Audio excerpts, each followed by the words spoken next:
नमस्कार, आप देख रहे हैं 4 टीवी और आपके साथ मैं हूं प्रियंका सिंह। हमारे इस खास बुलेटिन में आप सभी का एक बार फिर से बेहद स्वागत है और बुलेटिन का आगाज करेंगे बड़ी और अहम खबर के साथ। अहमदाबाद से बड़ी जानकारी हम आपके साथ साझा कर रहे हैं। एयर इंडिया का प्लेन दुर्घटनाग्रस्त हो गया है। बड़ी जानकारी हम आपके साथ साझा कर रहे हैं। आपको बताते हुए चले, अहमदाबाद में एयर इंडिया का प्लेन क्रैश हुआ है। जानकारी के मुताबिक मेघानी नगर में विमान क्रैश हुआ है। धुएं का गुब्बार देखने को मिला। एयर इंडिया के विमान में 242 लोग सवार थे। अहमदाबाद के रिहायशी इलाके में विमान गिरा है। बड़ी और अहम जानकारी हम आपके साथ साझा कर रहे हैं। टेक ऑफ के वक्त क्रैश हुआ एयर इंडिया का प्लेन। हिंदुस्तान का सबसे बड़ा प्लेन हादसा ये रहा। बड़ी और अहम जानकारी हम आपके साथ लगातार साझा कर रहे हैं।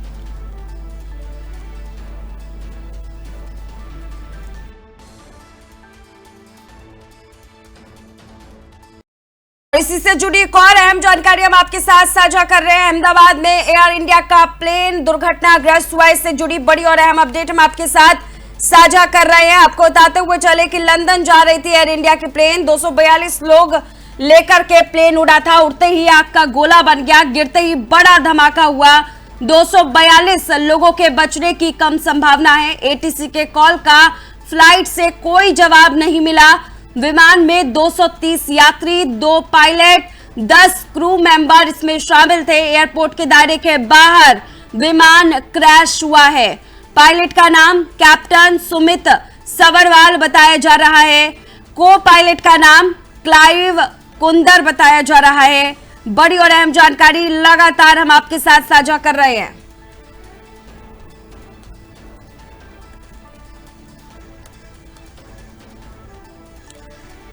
और चलिए कुछ अहम तस्वीरों की तरफ रुख करेंगे। इन तस्वीरों को देख करके आप अंदाजा लगा सकते हैं कि यह हादसा कितना भयावह रहा और इस हादसे से जुड़ी तमाम अपडेट लगातार हम आपके साथ साझा कर रहे हैं। अहमदाबाद में एयर इंडिया का प्लेन दुर्घटनाग्रस्त हुआ है। विमान हादसे से जुड़ी एक और बड़ी अपडेट हम आपके साथ साझा कर रहे हैं।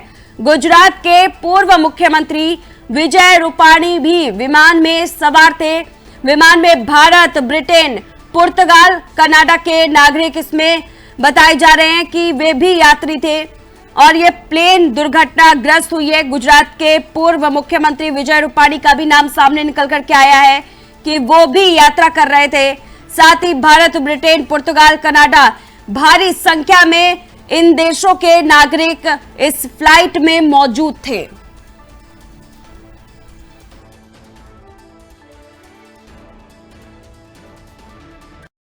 अब सीधे आपको ले चलते हैं उन अहम तस्वीरों की तरफ जिसमें अहमदाबाद में हुए इस एयर इंडिया प्लेन दुर्घटनाग्रस्त को सभी के दिलों को झकझोर कर रख दे रहा है। ये दुर्घटना आपको बताते हुए चले कि इस विमान में ये बड़ा हादसा हुआ है।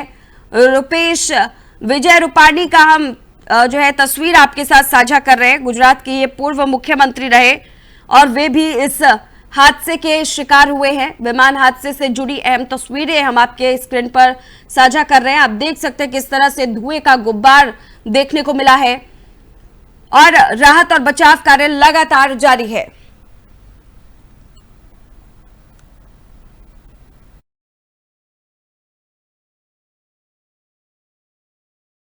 तो अहमदाबाद में एयर इंडिया का प्लेन दुर्घटनाग्रस्त हुआ है। लंदन जा रही इस फ्लाइट में 242 लोग मौजूद थे। इनमें गुजरात के पूर्व सीएम विजय रूपाणी भी थे। पीएम मोदी ने इस हादसे पर गहरा शोक जाहिर किया है। विमान में कुल 242 लोग थे जिसमें से 230 यात्री और 12 क्रू मेंबर शामिल है। पैसेंजर लिस्ट में गुजरात के पूर्व सीएम का नाम भी सामने निकल करके आया है। अहमदाबाद प्लेन हादसे में विदेशी नागरिक भी सवार थे। पायलट ने खतरे से पहले मैसेज भी भेजा था। यह भी जानकारी सामने निकल करके आ रही है।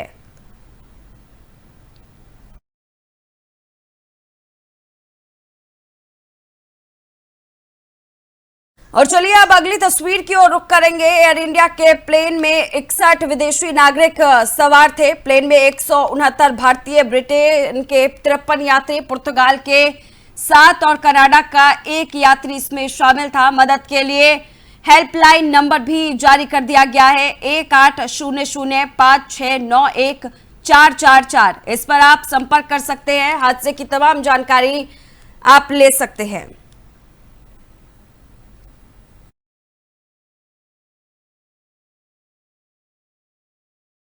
तो वहीं अहमदाबाद विमान दुर्घटना को लेकर के लगातार कई सारे बयान सामने आ रहे हैं, नेताओं की तरफ से प्रतिक्रियाएं सामने आ रही। इसी बीच हम आपको बताते हुए चले कि प्रत्यक्षदर्शियों का क्या कहना है। प्रत्यक्षदर्शियों का कहना है कि वो घर में थे जब उन्होंने एक बहुत बड़ी आवाज सुनी। उनकी तरफ से यह भी कहा गया कि जब हम ये देखने के लिए बाहर निकले कि क्या हुआ था, तो हवा में घने धुएं की गुब्बार की परत थी। जब हम यहां आए तो दुर्घटनाग्रस्त विमान में मृत शरीर और मलबा हर जगह बिखरा हुआ था, और ये तस्वीरें उसी बात की गवाही है।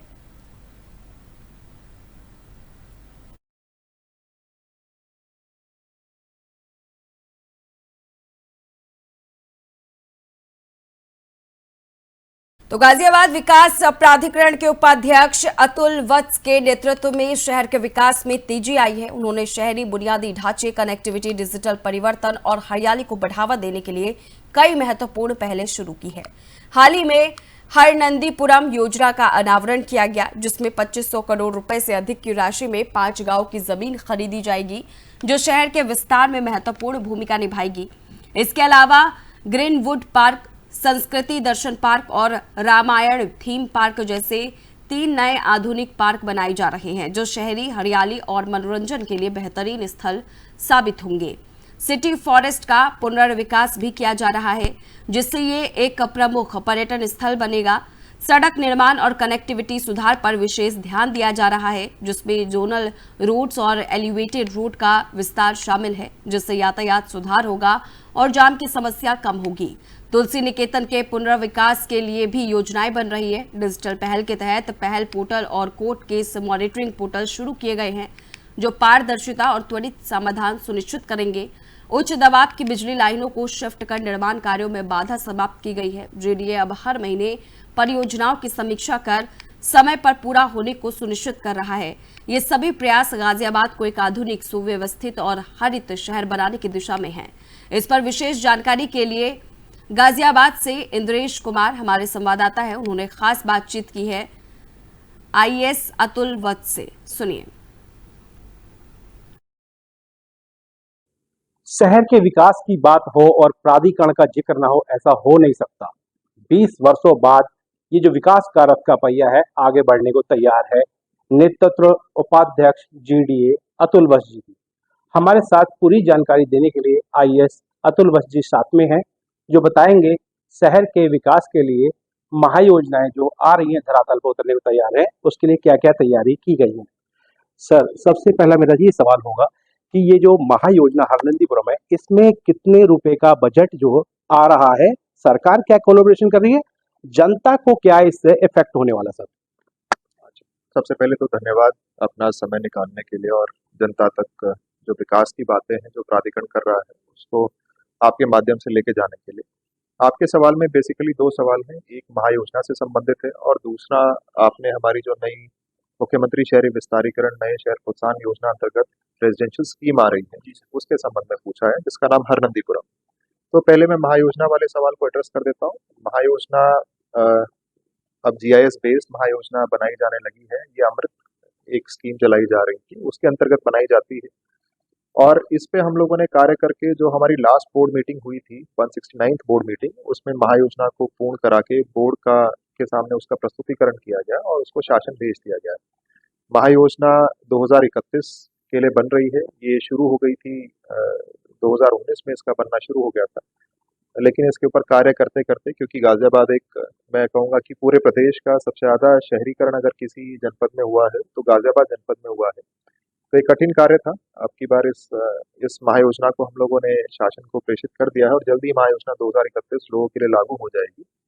इसमें जो हमारा विकास क्षेत्र है वो लगभग 602 स्क्वायर किलोमीटर है। अगर उसको हेक्टेयर में कहें हम लोग तो 60,000 हेक्टेयर के आसपास हो जाएगा। इसमें से जो लोगों के फायदे की चीज़ें हैं वो ये है कि लगभग 13,000 हेक्टेयर के आसपास इसमें रेजिडेंशियल क्षेत्र लगाया गया है और रेजिडेंशियल क्षेत्र के आने से जो नए भूखंडीय विकास लोग करना चाहते हैं, नई टाउनशिप्स लाना चाहते हैं, तो उनको रेजिडेंशियल क्षेत्र के आने से स्पेस मिलेगा, वो वहाँ भूमि क्रय करके अपने नक्शे पास करा सकते हैं। साथ ही इस बार हम लोगों ने टीओडी नीति को इसमें इनकॉर्पोरेट किया है और साडा स्पेशल एरिया डेवलपमेंट जोन्स भी इसके अंदर बनाए गए हैं। आप जानते हैं कि जो पूरे देश की सबसे पहली रैपिड रेल जो ट्रांजिट सिस्टम है आरआरटीएस, वो गाजियाबाद से होके गुजरता है और क्योंकि इसका मूल उद्देश्य ही ये है कि हम लोग ट्रांसपोर्ट को, यातायात को सुगम करें और जो रोड्स के ऊपर ट्रैफिक का प्रेशर हो रहा है उसे कम करें, लोग समय से अपने गंतव्य पर पहुंच सके। तो हम लोगों ने इसके अगल बगल में टीओडी ट्रांजिट ओरिएंटेड जोन लगाते हुए और यहाँ पे अतिरिक्त एफआर का भी प्राविधान किया है। तो महायोजना जल्द ही शासन से पास होके गाजियाबाद महायोजना लागू होने की कगार पर है और इस बार ये इंटीग्रेटेड महायोजना है। इसमें तीनों महायोजनाओं का समावेश किया गया है जिससे यूनिफॉर्म पॉलिसी आ सके। दूसरा सवाल आपने मेरे से हरनंदीपुरम के विषय में किया था। हरनंदीपुरम मुख्यमंत्री शहरी विस्तारीकरण योजना अंतर्गत हमारी एक रेजिडेंशियल स्कीम है जिसे हम लेके आ रहे हैं और जो लगभग 520 हेक्टेयर में काफी बड़ा एरिया होता है उसमें आएगी और 15 वर्ष बाद हम कोई रेजिडेंशियल स्कीम लेकर आ रहे हैं। गाजियाबाद में अगर किसी को अभी भूखंड का क्रय करना हो, अपना घर बनाना चाहता हो, तो उसके पास अभी दो ही ऑप्शंस अवेलेबल हैं। या तो वो प्राइवेट जो टाउनशिप्स हैं उनमें भूखंड क्रय कर सकता है या फिर रीसेल के प्लॉट ले सकता है। ये काफ़ी महंगे होते हैं। प्राधिकरणों का मूल उद्देश्य होता है डेवलपमेंट करना, जैसे कि गाजियाबाद मतलब जीडीएस गाजियाबाद डेवलपमेंट अथॉरिटी। तो हमारा जो मूल उद्देश्य है वो ये है कि जो भूमि हमारे पास अवेलेबल है उस भूमि का हम जुटाव करें और उस पे नियोजन करके, चाहे छोटे भूखंड हो, अफोर्डेबल हाउसिंग के लिए भूखंड हो या फिर बड़े भूखंड हो, उसको लोगों के लिए मुहैया कराएं, वो नक्शे पास करा के वहाँ पे अपना निर्माण कर सकें। तो इस उद्देश्य की ओर ये एक महत्वपूर्ण कदम है। हमारी पहली रजिस्ट्री हो भी गई है इसमें और हम लोग अब भूमि क्रय की तरफ आपसी सहमति से हम लोग इसमें भूमि क्रय कर रहे हैं। इसमें इनफैक्ट जो प्राधिकरण द्वारा पद्धति अपनाई गई है वो बहुत ही यूनिक है, जिसे हमारी गत बोर्ड बैठक में अप्रूव किया गया था। और उदाहरण के तौर पे अगर मैं आपको बताना चाहूँ तो हमने किसानों को इसमें 10 पैसे का पार्टनर एक तरीके से बना लिया है। अगर किसी की हम 10 बीघे भूमि आपसी सहमति से क्रय करते हैं तो हम 80% का उन्हें पैसा देते हैं और 20% में से 10% का विकसित भूखंड उन्हें देते हैं ताकि उनके बच्चे बेघर ना हो, उनके पास कल को भूमि रहे, अगर वो कोई व्यवसाय करना चाहे तो वो कर सके। तो किसान, ये सरकार वैसे भी किसान हितैषी सरकार है और किसानों के हित में ये लिया गया बहुत बड़ा फैसला है। तो हमें किसानों की सहमति भी इसी कारण मिली है और जल्दी हम लोग काफी अच्छा भूमि जुटाव करके योजना को लॉन्च करने की तरफ आगे बढ़े। सर मेरा बेसिकली इसमें एक सवाल और था कि क्या बजट प्राधिकरण इसमें ले रहा है और सरकार जो है इसमें क्या कोलैबोरेशन कर रही है। दूसरा सर एक बात थी कि आप विकास की ओर हम जब बात करते हैं तो जो जोनल प्लान बनते हैं उसमें एक सब जोनल प्लान बनता है जिसपे देखा जाता है कि अधिकतर निर्माण जो अवैध भी है उस पर एक नजर रहती है कि जब सरकार को जब भूमि विकास की जरूरत पड़े तो वो अग्रसर हो सके। राइट। तो आपका जो पहला सवाल था कि इसमें बजट हमें क्या प्राप्त हुआ है, तो अभी फिलहाल तो हम लोग भूमि क्रय करने की स्टेज में है। इसमें लैंड हम लोग परचेज कर रहे हैं। तो इसका टोटल जो हम लोगों ने एस्टिमेट लगाया था वो अराउंड 5000 करोड़ था जो हमें भूमि के ऊपर आगे चल के स्पेंड करना पड़ेगा और यही एस्टिमेट हमने शासन भेजा था। मुख्यमंत्री शहरी विस्तारीकरण नए शहर प्रोत्साहन योजना में शासन फंडिंग करता है, वो ग्रांट देता है in terms of loan which is not a grant पर से। तो हम लोगों को इसमें 1600 करोड़ के आसपास शासन से मिलने की उम्मीद है। टू बी स्पेसिफिक अगर मैं कहूँ तो अभी तक जो हमारा अप्रूव हुआ है वो 1400 करोड़ के आसपास अप्रूव हुआ है और उसमें से 400 करोड़ की जो फर्स्ट किस्त है वो हमें प्राप्त हो गई है 3 महीने पहले। अभी हम लोगों ने स्पेंडिंग शुरू कर दी है और 75% इसमें से जो हमें पैसा प्राप्त हुआ है इसको स्पेंड करने और 75% अपने रिसोर्सेज से स्पेंड करने के उपरांत हमें जो शेष बचे हुए पैसे हैं 800 करोड़ की दूसरी किस्त प्राप्त होने की प्रबल संभावना है। तो 1 माह में प्राप्त हो जाएगा। तो ये तो इसके बजट की बात थी जो लैंड रिलेटेड बजट है। इसके अलावा इसमें हमें डेवलपमेंट भी करना होगा, कल को निर्माण भी करना होगा, ट्रंक फैसिलिटीज भी बनानी होगी। तो लगभग इतना ही खर्चा 5000-6000 करोड़ के आसपास उनके ऊपर भी आएगा और फिर इसको पब्लिक के लिए लॉटरी के माध्यम से कमर्शियल भूखंडों को नीलामी के माध्यम से दिया जाएगा। रही बात जोनल प्लान की, तो मास्टर प्लान बनने के बाद हम लोग 8 जोन्स का अभी वर्तमान में जोनल प्लान बनाने की प्रक्रिया में है। हमने इसका आरएफपी अप्रूव कर लिया था, इनफैक्ट आरएफपी फ्लोट भी किया था, लेकिन शासन के निर्देश आए हैं कि आरएफपी को पहले बोर्ड से हम लोग अप्रूव करा लें और उसके बाद उसे फ्लोट करें। तो ये आपको 1 हफ्ते में जोनल प्लान के लिए जो टेंडर है वो दिखाई देगा। आपका सवाल बहुत स्पेसिफिक है, तो उसके बारे में मैं बताना चाहता हूँ कि महायोजना एक पर्सपेक्टिव प्लानिंग होती है।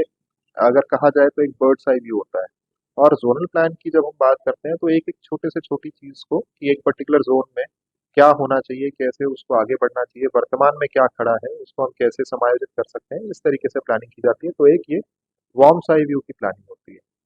जोनल प्लान बनने के बाद जाहिर सी बात है जो डेवलपमेंट है उसको दिशा मिलती है, क्योंकि जितने भी जोनल प्लान के रोड वगैरह होते हैं उनको निर्मित करने की जो भूमिका है वो विकास प्राधिकरण के द्वारा की जाती है। और मैं आपको बताना चाहता हूँ कि अभी तक हमारा एक जोन का जोनल प्लान बना हुआ है, जिसमें काफ़ी सारे रोड तो हम लोग निर्मित कर चुके हैं, और लगभग 10 रोड्स ऐसे हैं जो वर्तमान में हम लोग निर्माण करने की प्रक्रिया में है।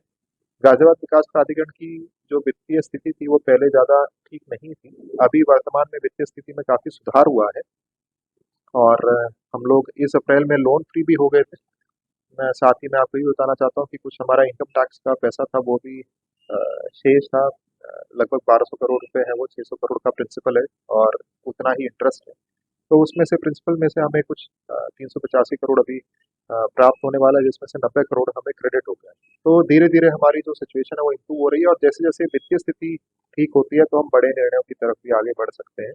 और हमारा मूल उद्देश्य तो यहाँ की जनता, और क्योंकि गाजियाबाद उत्तर प्रदेश का एक तरीके से द्वार है, तो उत्तर प्रदेश के द्वार को ठीक करना, इसको लोगों के लिए और रहने लायक बनाना और लिवेबल बनाना, ये हम लोगों का उद्देश्य है। तो उसकी तरफ हम अग्रसर हो पाए। सर बहुत बहुत अच्छा लगा ये, पर आपने जैसे वित्तीय स्थिति की बात की वो ज्यादा महत्वपूर्ण रखता है इसमें।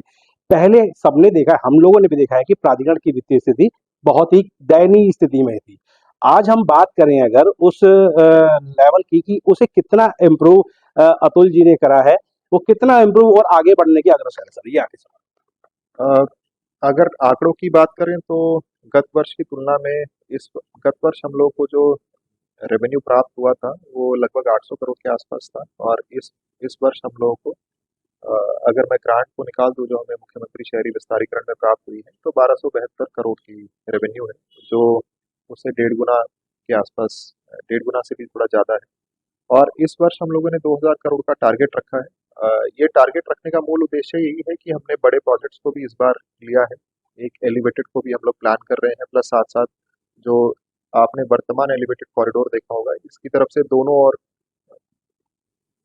और लीफ निकालने के लिए एक वसुंधरा की तरफ और एक इंदिरापुरम की तरफ, ये भी हम लोग की प्लानिंग है।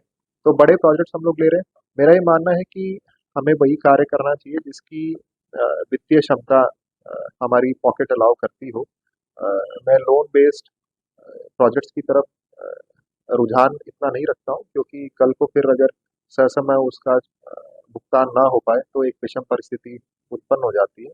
इसको कहने के साथ साथ मैं ये भी कहना चाहूँगा कि हमारी एक पेरेंट संस्था है एनसीआर प्लानिंग बोर्ड, वो हमें बहुत किफ़ायती दरों पे लोन भी प्रदान करती है, तो उसके लिए भी हमने कुछ प्रोजेक्ट्स बनाए हैं, और वो हम लोग आगे लेकर आएंगे। इसके अतिरिक्त मैं आपको ये बताना चाहूँगा कि हम लोग 3 बड़े पार्कों के ऊपर भी पीपीपी मोड में कार्य कर रहे हैं, जिसमें से एक इंदिरापुरम में है, और दूसरा हमारी जो अपनी योजना है कोयल एन्क्लेव उसमें है, और इसके अलावा 2 और पार्क हैं जो हम लोगों ने लिए हैं, जिन पे अभी वर्तमान में कार्य जारी है, क्योंकि एक बड़े स्तर की प्लानिंग होती है। तो इनमें से एक लोहिया पार्क है, थोड़ी आपको पता होगा ये ज़ोन 7 में आता है जी। हमारे, काफ़ी बड़ा पार्क है। और दूसरा जो पार्क है वो सिटी फॉरेस्ट है। सिटी फॉरेस्ट एक बहुत ही महत्वपूर्ण, इसको लंग्स ऑफ गाजियाबाद भी कहा जाता था, लेकिन जैसे जैसे हमारे पास हमारी वित्तीय स्थिति थोड़ी डाउन होती गई, हमारे पैसे कम होते गए, तो इस पे पैसे भी कम इन्वेस्ट हुए। मतलब पुनर्विकास इसका। हाँ, इसका पुनर्विकास हम लोग करना चाहते हैं। तो अभी फिलहाल हम लोग इसकी प्लानिंग करा रहे हैं, एक अर्बन प्लानर से और एक लैंडस्केप आर्किटेक्ट से, जो हमें इस सिटी फॉरेस्ट का एक मास्टर प्लान तैयार करके देगा, और फिर उसी के ऊपर हम लोग आगे टेंडर करके इसको एक बृहद रूप से जो इसका पुराना स्वरूप था उसमें लाने का प्रयास करें। तो देखिए, आप सुन रहे थे IAS अतुल वत्स जी को, गाजियाबाद के प्राधिकरण के उपाध्यक्ष हैं। पूरे शहर के जो विकास का जो एक मानचित्र है, पूरा प्रोजेक्ट जो तैयार किया हुआ है, वो उनसे आपने सुना। तो ये तो जाहिर सी बात है कि विकास उनके आने पर हुआ है और आगे भी ये अग्रसर इसी तेजी से बढ़ता रहेगा। तो फिलहाल इस खास बुलेटिन बस इतना ही। रुकेंगे एक छोटे से ब्रेक के लिए। ब्रेक के उस पार खबरों का सिलसिला जारी है।